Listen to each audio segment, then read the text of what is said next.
మీ friends Kubera channel స్వాగతం. So ఈ సంవత్సరం లాస్ట్ ట్రేడింగ్ సెషన్ అండి. ఈరోజు ఎలా ఉండొచ్చు. సో గత ఒక నెల చూసినట్లయితే మనకి దగ్గర 2000 పాయింట్స్ దాకా నిఫ్టీ అప్ సైడ్ మూమెంటం అనేది రావడం జరిగింది. సో ఈరోజు మనకి 21,778 దగ్గర నిన్న క్లోజ్ అవడం జరిగింది. సో ఈరోజు 22,000 టచ్ అవుతుందా లేదా ఒకసారి చూద్దాము.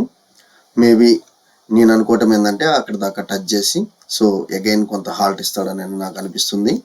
ముందుగా చూసినట్లయితే నిన్న మనకి 0.57% చేంజ్తో 21,778 దగ్గర క్లోజ్ అయిందండి నిఫ్టీ. సెన్సెక్స్ వచ్చేసి 0.52% అప్ సైడ్ మూమెంటంతో 72,410 దగ్గర క్లోజ్ అయింది.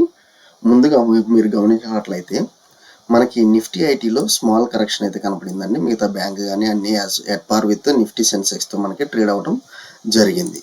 ఓకే, సో మనకి గిఫ్ట్ నిఫ్టీ ఇండికేటింగ్ 21,957 ఇది మీరు గమనించాలి. సో 22,000 అనేది మనకి ఈరోజు ఎట్లేదన్నా టచ్ చేసేస్తాడు, నాకు అదైతే అనిపిస్తుంది. 22,000 దగ్గర టచ్ చేసి మనకి హాల్ట్ అయితే ఇస్తాడు అనేది అయితే నాకు క్లియర్గా అనిపిస్తుంది. మీరు చూసినట్లయితే డౌ జోన్స్ కానీ అండ్ నాస్డాక్ సో ఒక న్యూట్రల్గానే ట్రేడ్ అయిందని చెప్పొచ్చండి. 0.03, 0.24, 0.14 సో ఇవన్నీ మనకి యూరోప్ మార్కెట్స్ కానీ యుఎస్ మార్కెట్స్ కానీ న్యూట్రల్గానే ట్రేడ్ అయినట్టు నాకు ఇక్కడ కనిపిస్తుంది. So as per gift Nifty నాకు ఈరోజు 22,000 అయితే మనకి టచ్ అవుతుంది అనేది నాకు క్లియర్గా అయితే ఇక్కడ ఐడియా వస్తుంది. అది మీరు గమనించాలి. ఇప్పుడు మనం వచ్చేసి లెవెల్స్ చూద్దాము. లెవెల్స్ దాని ప్రకారం మనము ఏందనేది ఒకసారి డిస్కస్ చేద్దాం. సో ముందుగా మనం ఆప్షన్ చైన్ గమనించినట్లయితే మనకి 21,800 లెవెల్స్లో మనకి ట్రేడ్ అవుతుంది. సో నేను డైరెక్ట్ 22,000 కంపల్సరీ ఈరోజు టచ్ అవుతుంది అనేది అనిపిస్తున్నాను. ఎందుకంటే last day of the trading మనకి టచ్ చేసి అక్కడ వచ్చేసి మన కన్సల్టేషన్ ఫేజ్ అయితే పెడతారు. ఇంకోటి వచ్చేసి నాకు మేజర్ రెసిస్టెన్స్ ఏదైనా ఉందంటే అది 21,750 okay, 21,750, 22,000. So once market open అయిన తర్వాత మనకి వచ్చేసి ఒక రేంజ్ అనేది క్రియేట్ అవుతుంది. సో వన్స్ 22,000 టచ్ అయిన తర్వాత నాకు కొంచెం కరెక్షన్ కనబడితే మాత్రం 21,900 లెవెల్స్ అయితే నేను ఇక్కడ చూస్తున్నాను. అది మీరు గమనించాలి. ఓకే, సో అది మీరు గమనించాలి. యాజ్ పర్ గిఫ్ట్ నిఫ్టీ నాకు 22,000 అయితే టచ్ అవుతుంది అనేది అయితే క్లియర్గా కనిపిస్తుంది. Okay, even bank Nifty levels కూడా మనం చూద్దాము. As per option chain data మనం చూసినట్లయితే బ్యాంక్ నిఫ్టీ వచ్చేసి మనకి 48,500 దగ్గర మనకు అనేది ట్రేడ్ అవడం జరుగుతుంది. సో ఓవరాల్గా నాకు వచ్చేసి ఈరోజు ఇది వచ్చేసి 49,000 టచ్ అవుతుంది అనేది వచ్చేసి మనకి యాజ్ పర్ ఆప్షన్ చైన్ ఉంది. అది ఎప్పుడంటే మనకి 48,700 కనుక క్రాస్ అవుతూ ఉంటే మాత్రం నేను ఇమీడియట్గా బయింగ్ సైడ్కి వెళ్తాను. So as per option chain 48,700 కనుక నాకు క్రాస్ అవుతూ ఉంటే మాత్రం నేను ఇమీడియట్గా బయింగ్ సైడ్కి వెళ్తాను 48,000కి. సో ఆల్మోస్ట్ నాకు వచ్చేసి మీరు ఇక్కడ గమనించండి.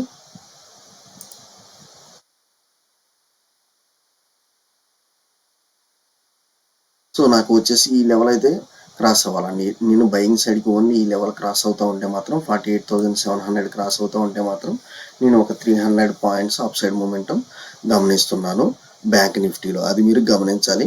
అప్ సైడ్ మూమెంటం వచ్చేసి 300 పాయింట్స్ అయితే గమనిస్తున్నాను బ్యాంక్ నిఫ్టీలో. ఒకవేళ బ్యాంక్ నిఫ్టీ 48,700 దగ్గర ఓపెన్ అయితే మాత్రం 48,700 దగ్గర కనుక ఓపెన్ అయితే మాత్రం అది మీరు ఒకసారి గమనించండి. ఓకే, సో ఈ లెవెల్స్ పైన నేను అప్ సైడ్ మూమెంటం అయితే తీసుకోవడం చేస్తున్నాను. ఓకే, బ్యాంక్ నిఫ్టీ వచ్చేసి యాజ్ పర్ మనకు వచ్చేసి క్లియర్గా as per option chain data ద్వారా చూసే చార్ట్స్ కూడా నాకు క్లియర్గా కనిపిస్తుందండి. అప్ సైడ్ మూమెంటం అయితే ఉంటుంది. నిఫ్టీ అయితే 22,000 టచ్ అవుతుంది అనేది నాకు క్లియర్గా అనిపిస్తుంది. ఓకే, నెక్స్ట్ ఇంకోటి స్మాల్ హెడింగ్స్ చూద్దామండి. మనకు వచ్చేసి Gautam Singhania and Nawaz Modi divorce case అదేంటంటే రేమండ్ షేర్ మీద బాగా ఇంపాక్ట్ అయితే జరుగుతుంది. ఓకే, ఎవరైతే రేమండ్ షేర్ హోల్డ్ చేస్తున్నారో చాలా కాషియస్గా హోల్డ్ చేయండి. కాకపోతే మనకి ఇది లైఫ్ టైం హైకి ఇప్పుడు ట్రేడ్ అయ్యేదానికి చాలా గ్యాప్ ఉంది. వన్స్ ఇది కనుక మనకు పాజిటివ్ సెంటిమెంట్ కనుక బలపడితే మాత్రం రేమండ్స్ అనేది మంచి స్టాక్ పిక్ అండి. కాకపోతే అది ఎప్పుడు అనేది మనం చెప్తాము, అప్పుడు మనం ఎంటర్ అవుతాం. ప్రస్తుతం అయితే రేమండ్స్లో అయితే ఎంటర్ అవ్వద్దు. అది మీరు ఒకసారి గమనించాలి. నెక్స్ట్ వచ్చేసి ఆర్బీఐ వచ్చేసి ఐసిఐసిఐ ఏఎంసీస్కి గ్రీన్ సిగ్నల్ ఇచ్చింది. 9.95% స్టేక్ అనేది తీసుకోవచ్చు ఇన్ ఫెడరల్ బ్యాంక్ అనేది అన్నట్లుగా ఇస్తున్నారు. అది మీరు ఒకసారి గమనించండి. సో ఇది ఏదైతే ఉందో మీరు the Federal Bank has received intimation from the RBI.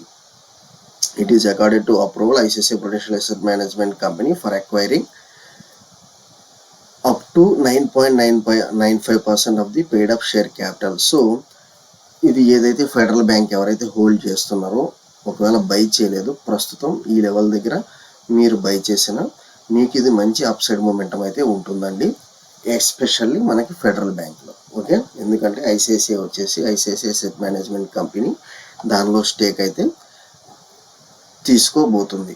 Okay, అది మీరు గమనించండి. ఫెడరల్ బ్యాంక్ అనేది ఈరోజు మొదటి లెవెల్స్ అనేది గమనించండి. ఓకే, సో నెక్స్ట్ వచ్చేసి మనకి ఏమి ఐపీఓస్ ఉన్నాయి ఏందనేది ఒకసారి చూద్దాము. ముఖ్యంగా నేను ఈరోజు ఒక 3-4 ఎస్ఎంఈస్ అయితే ఇక్కడ మనకి చూపిస్తున్నామండి.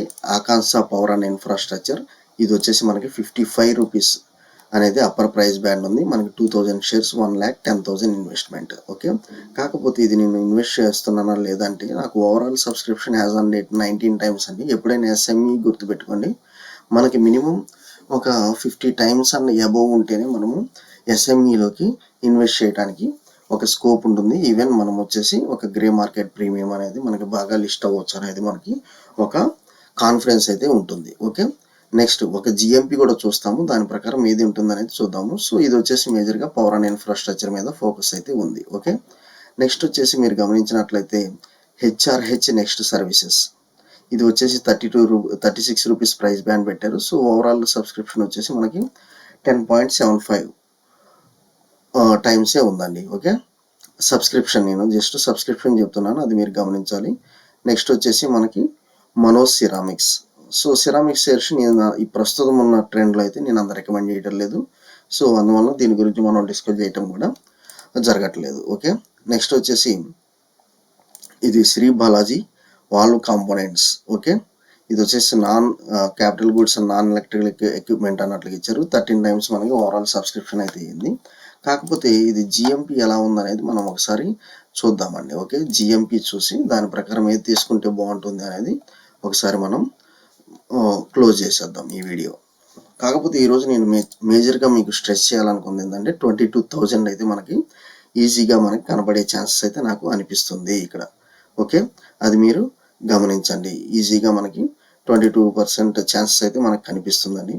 సో నాకు ఓవరాల్గా హెచ్ఆర్ఎస్ నెక్స్ట్ సర్వీసెస్ ఆకాంక్ష పవర్, ఇది చూడండి. ఆకాంక్ష పవర్ ఉన్న వాటిల్లో నాకు వచ్చేసి ఆకాంక్ష పవర్ అనేది నాకు కొంచెం కనిపిస్తుంది. సో మనకి ఇప్పుడు వచ్చేసి ఏదైతే ఉందో మనం డిస్కస్ చేసాము, ఆకాంక్ష పవర్ కొంచెం గ్రే మార్కెట్ ప్రీమియం కనిపిస్తుంది. కాకపోతే HRS next services, ceramics, valve కానివ్వండి, వీటిలో అయితే నాకేమంత కనిపించలేదు, అది మీరు గమనించాలి. సో ఓవరాల్గా వచ్చేసి నేను ఈరోజు మార్కెట్ ఫుల్ బుల్లిష్ ట్రెండ్ తీసుకుంటున్నాను.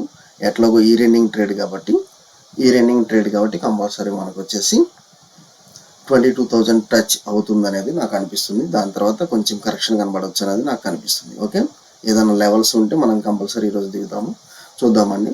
మన నిఫ్టీ కానీ బ్యాంక్ నిఫ్టీ ఏదైతే మనకి ఇవ్వచ్చు అనుకుంటున్నానో దాని మీద మనం వాట్సాప్ గ్రూప్ ద్వారా కాల్స్ ప్రొవైడ్ చేద్దాం. ఓకే, థ్యాంక్ యూ అండి. సబ్స్క్రైబ్ బిఏ కుబేరా న్యూస్ ఛానల్. ప్రస్తుతం ఎస్ఎంఈ ఐపీఓస్ అయితే నేను అవాయిడ్ చేస్తున్నాను.